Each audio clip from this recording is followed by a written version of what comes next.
Sa FIBA Asia, pinaglaruan ng PBA-RP team ang Sri Lanka 115-31 sa pagsisimula ng kanilang misyong muling makatapa sa World Championships. Sa pagkuha ng 84 puntos na panalo, nagtulong-tulong sina Jared Dillinger na may 21 points, Arwin Santos 16 points, at Asitaw Laba, Japet Aguilar at Cyrus Baguio na may tig-15 puntos.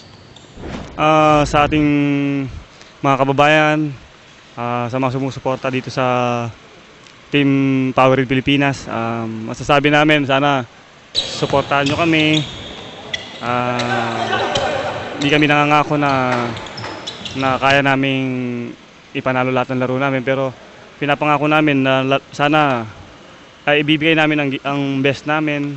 Sa ibang mga laro, tinambakan ng South Korea ang Japan 95-74. Pinatid ng Qatar ang Kazakhstan 77-62. Naungsa ng Iran ang Chinese Taipei 71-67. Mamayang alas 9 ng gabi haharapin ng mga bataan ni Coach Yeng Giao ang Japan. Kalaban natin Korea, Japan, tsaka Sri Lanka. May chance tayo doon, no, na talunin yung lahat ng teams na yun. Mabigat, lalo na yung Korean tingin ko. Pero ang maganda ron, alam natin na ano pa rin yun, beatable pa rin yung mga teams na yun.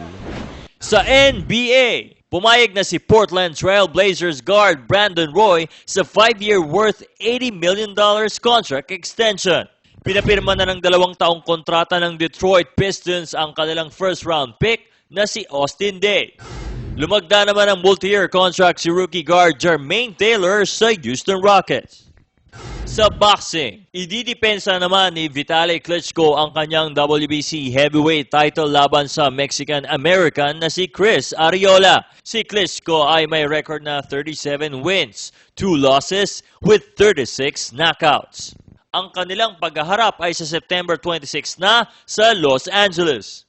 Nangako naman si The Filipino Flash Donaire Jr. na kanyang pababagsakin si Rafael Concepcion ng Panama para sa WBA Super Flyweight title sa August 15 sa Las Vegas. Si Donaire na ang aakyat sa 115 pounds at may ring record na 21 wins, 1 loss with 14 knockouts. Sa tennis, maagang tinapos ni top seed Andy si Benjamin Becker 6-3, 6-2 sa Leg Mason Classic. Ginulat naman ni John Isner si number 3 Joe Wilfried Songa 4-6, 7-6, 7-6. Sa LA Tennis Championships naman, Maria Sharapova played like a contender ng kanyang patalsikin si third seed Victoria Azarenka 6-7, 6-4, 6-2. Ang numero 1 si Dinara Safina ay nakaabante agad sa pamamagitan ng 6-2, 6-4 na panalo kay Daniela Huntukova. Ryan Ramos para sa Sports Update.